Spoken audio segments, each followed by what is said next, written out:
بسم اللہ الرحمن الرحیم صلی اللہ علیہ وسلم وبعد۔ آج کی اس مختصر سی بات میں اعتکاف کے فضائل و مسائل پر انشاءاللہ الرحمن گفتگو ہوگی۔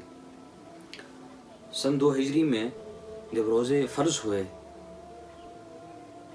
تو نبی اکرم صلی اللہ علیہ وسلم نے وہاں سے ہی جب تک نبی اکرم صلی اللہ علیہ وسلم کا وصال ہوا تھا مسلسل اس رمضان المبارک میں اعتکاف کیا ہے، اور اس کے بعد تابعین تابعین تمام نے اس سنت کو زندہ رکھا اور آج تک امت کے اندر یہ تسلسل باقی ہے۔ اعتکاف کس کو کہتے ہیں؟ اعتکاف کہتے ہیں ثواب کی نیت سے مسجد کے اندر ٹھہر جانے کا نام ہے اعتکاف۔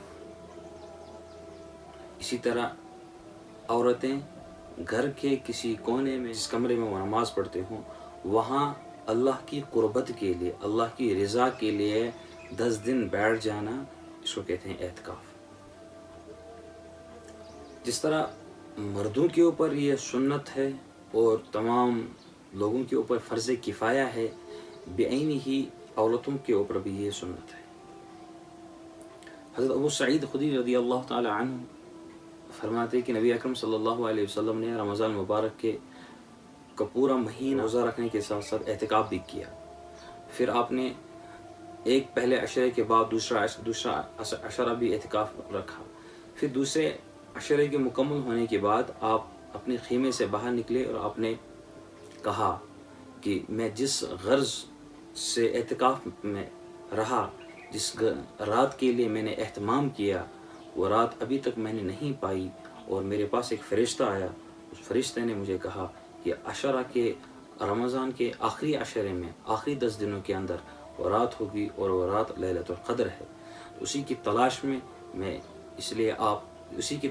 رہا ہوں، اس لیے آپ بھی میرے ساتھ یہ 10 دن اور رہیں۔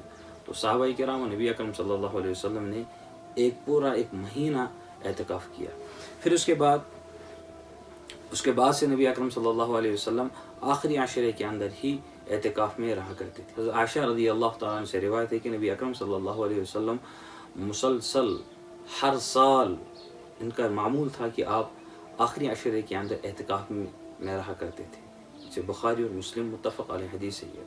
اس طرح حضرت ابو ہریرہ رضی اللہ تعالیٰ عنہ روایت کرتے ہیں کہ نبی اکرم ان سے منقول ہے کہ نبی اکرم صلی اللہ علیہ وسلم رمضان مبارک کے آخری عشرے میں اعتکاف میں بیٹھا کرتے تھے، اور جس سال ان کا وصال ہوا اس سال آپ 10 دن نہیں بلکہ 20 دن آپ اعتکاف رہے۔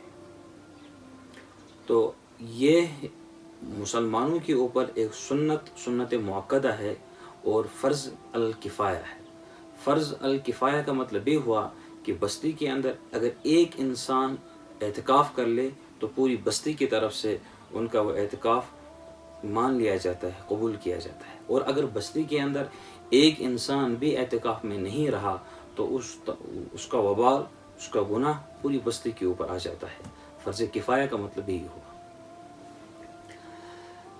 رمضان اعتکاف کا مطلب یہ ہوتا ہے کہ انسان اپنے در کو چھوڑ کے اللہ کے در پہ آ جائے، اللہ کی قربت کو حاصل کرے، اور جب اس طرح کی صورتحال بھی ہو دنیا کے اندر اور اس خطے کے اندر، کوئی ایسی بیماری پھیل رہی ہو جو متعدی بیماری ہو کہ جس سے لوگ ایک دوسرے سے بھاگتے ہو، یہ ایک وبائی مرض کی طرح ایک بیماری ہو، تو اس صورت میں تو انسان کو زیادہ اللہ کی طرف متوجہ ہونا ہے۔ اس صورت میں انسان کو اللہ کا قرب حاصل کرنا بہت ہی ضروری ہے۔ نبی اکرم صلی اللہ علیہ وسلم نے فرمایا کہ ان صورتوں میں کیا صدقہ بھی زیادہ کیا کریں، نوافلوں کا اہتمام کیا کریں، تاکہ اللہ جس چیز سے ناراض ہو چکا ہے اللہ اس چیز سے راضی ہو جائے۔ اصل اللہ رب العالمین یہ آزمائی جو بندوں کے اوپر ڈال دیتا ہے تاکہ یہ بندے میری طرف پھر واپس آ جائے۔ ففروا الی اللہ، تم واپس اللہ کی طرف آ جاؤ۔ اللہ رب العالمین ہمیں اس مصیبت سے، اس پریشانی اور بیماری سے بھی چھٹکارا دے دیں گے۔ اب اعتکاف کے کچھ مسائل ہیں، ان کو بغور سماعت فرمائیے۔ ہر مسلمان عاقل بالغ وہ اعتکاف کر سکتا ہے، اس کے لیے سنت بھی ہے کہ وہ اعتکاف کر سکتا ہے، خواہ وہ مرد ہو خواہ عورت ہو۔ شرط ہے کہ وہ تمام آزار سے، عذر سے پاک صاف ہو۔ سب سے پہلے اس وقت جو غلطیاں عام طور پر ہماری اس خطے میں ہوتی ہیں اس چیز کو پیش نظر رکھیں۔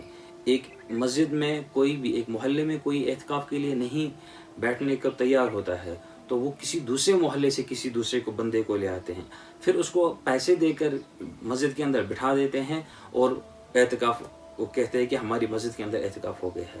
اگر یہ بات ضرور یاد رکھیں، اگر ہم نے کسی انسان کو اعتکاف کے لیے لایا اور اس کو اس غرض سے لائے، وہ بھی اس لیے آیا کہ ہم اس کو پیسے دے دیں گے، وہ بھی اسی وجہ سے آیا کہ مجھے وہاں پیسے ملیں گے، تو دونوں صورتوں میں یہ حرام ہے۔ نہ ان کا یہ اعتکاف پورا ہوا، نہ جس انسان نے اعتکاف رکھا ہے نہ اس کا پورا ہو گیا، دونوں صورتوں میں ان کا اعتکاف نہیں ہو جاتا ہے، کیونکہ اس کے اندر دونوں صورتوں میں دنیاوی لالچ ہے۔ تو اس دنیاوی لالچ کے لیے سنت کو زندہ رکھنا اور یہ کہنا ہے کہ ہم اعتکاف کر رہے ہیں، یہ بالکل غلط ہے۔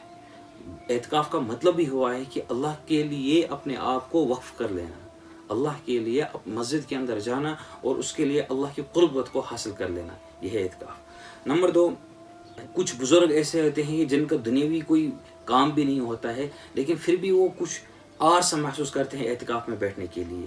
یہ ان کی بہت بڑی محرومی ہے کہ ایک تو وہ دنیاوی کاموں سے فارغ بھی ہے، اس کے بعد بھی وہ اسے یہ آر سمجھتے ہیں کہ ہم کیوں اعتکاف میں بیٹھیں۔ ایک حقیر نظر سے دیکھیں، اگر کسی انسان نے اسلام کا کوئی شعار یا کوئی سنت نبی اکرم صلی اللہ علیہ وسلم کی سنت کو یہ محسوس کر لیا کہ یہ کوئی عام سی چیز ہے یا کوئی حقیر نظر سے دیکھ لیا، تو اس انسان کا اسی وقت ایمان بھی ختم ہو جاتا ہے۔ تو گویا کہ اس چیز کو ہمیں یہ کبھی احساس بھی نہیں ہونا چاہیے، کبھی ذہن و دل میں بھی نہیں آنا چاہیے کوئی عام سی بات ہے، یا کوئی یہ سمجھ لینا کہ یہ صرف چھوٹے لوگوں کا کام ہے، وہی اعتکاف میں بیٹھیں گے، ہمارے لیے نہیں ہے۔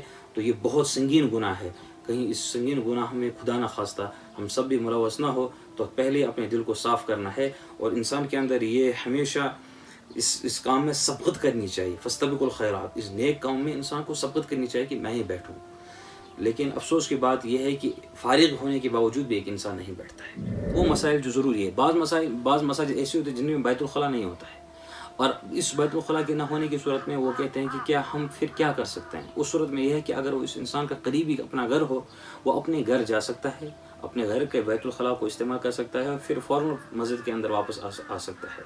اور پھر اگر قریبی کوئی گھر ہو اور وہ اس کو جاننے والے ہو، انہیں اجازت بھی دے دی ہو، تو وہاں وہ جا سکتا ہے، وہاں بیت الخلاء کو استعمال کرنے کے بعد واپس آ سکتا ہے وہاں سے، شرط ہے کہ وہاں پہ باتیں نہ کریں، بیٹھے نہ۔ اور اگر وہاں بیت الخلاء بند ہو، اور وہاں بیت الخلاء اس قدر بند ہو کہ 10 سے 15 منٹ کے اندر بھی یہ نہیں کھلنے والا ہے، تو اس انسان کو واپس مسجد میں آ جانا ہے۔ پھر واپس مسجد میں آنے کے بعد پھر یہ واپس جا سکتا ہے، وہاں پر اس کو آدھے گھنٹہ انتظار نہیں کرنا ہے، جس سے اس کا اعتکاف ختم ہو جائے گا۔ اور مساجدوں کی جو کمیٹی ہے ان کو چاہیے کہ مسجد کے اندر ہی بیت الخلاء کا صحن میں یا مسجد کے اندر ہی بیت الخلاء کا انتظام کر لے تاکہ اسے کوئی حرج نہ ہو۔ اسی دوران یہ جب گھر چلا گیا، وہاں اسے کسی عورت پر نظر پڑ گئی تو اس سے اس کا اعتکاف نہیں ٹوٹتا ہے، یا راستے میں اسے اچانک کسی عورت پر نظر پڑ گئی تو اس سے بھی اس کا اعتکاف نہیں ٹوٹتا ہے۔ اللہ رب العالمین ایسی غلطیاں معاف فرما دیتے ہیں۔ ہم جو یہ کہتے ہیں کہ اگر کسی عورت کی طرف ایسی بھی جلدی سے نظر پڑ گئی تو ہم یہ کہتے ہیں کہ اس کا اعتکاف ٹوٹ گیا ہے، یہ غلط مسئلہ ہے۔ اگر کسی پر نظر پڑ گئی، بلکہ ارادن نہیں بلکہ ایسے ہی اس کے اوپر نظر پڑ گئی، تو اس سے کوئی حرج نہیں ہے۔ نمبر 5، اگر ایسی مسجد ہو جہاں پہ جمعہ نہ ہوتا ہو تو اس مسجد میں اعتکاف کرنا کیا جائز ہے؟ بالکل اس مسجد میں اعتکاف کرنا جائز ہے، لیکن جمعہ کے لیے کسی دوسری مسجد میں جا سکتا ہے نہیں جا سکتا ہے، اس میں تفصیل ہے۔ اگر اس علاقے کے اندر، پورے علاقے میں جمعہ نہ ہوتا ہو تو اس انسان کے لیے بہتر یہ ہے کہ وہ اسی مسجد کے اندر ظہر کی نماز پڑھ لے، اور کسی دوسری جگہ جانے کی ضرورت نہیں ہے۔ اور اگر اس علاقے میں دوسری مسجدوں میں جمعہ ہوتا ہو، یہ ایسی بستی ہے کہ دوسری مسجد میں جمعہ ہوتا ہو، تو اس انسان کے لیے ضروری ہے کہ وہ دوسری بستی میں اس دوسری والی مسجد میں جائے، وہاں جمعہ کی نماز پڑھ لے، جمعہ کی نماز پڑھنے کے بعد واپس آ جائے۔ لیکن وہاں جانے سے کتنی دیر تک جانا ہے؟ نمبر 1، وہاں وہ سنت ادا کر سکتے اور اس وقت کیا وہ خطبہ سن سکے، اور خطبہ پڑھنے کے بعد نماز کو مکمل کرنے کے بعد واپس آ جائے اور سنت پھر اپنی مسجد میں ادا کر لیں جس مسجد میں ان کا اعتکاف ہے۔ جن دیہاتوں میں یہ نہیں ہوتا ہے کہ نماز جمعہ نہیں ہوتا ہے، تو وہاں پر بھی اعتکاف کرنا جائز ہے، اور وہاں ظہر کی نماز ہی پڑھ لے، جمعہ کی نماز پڑھنے کے لیے اس کو کوئی ضروری نہیں ہے۔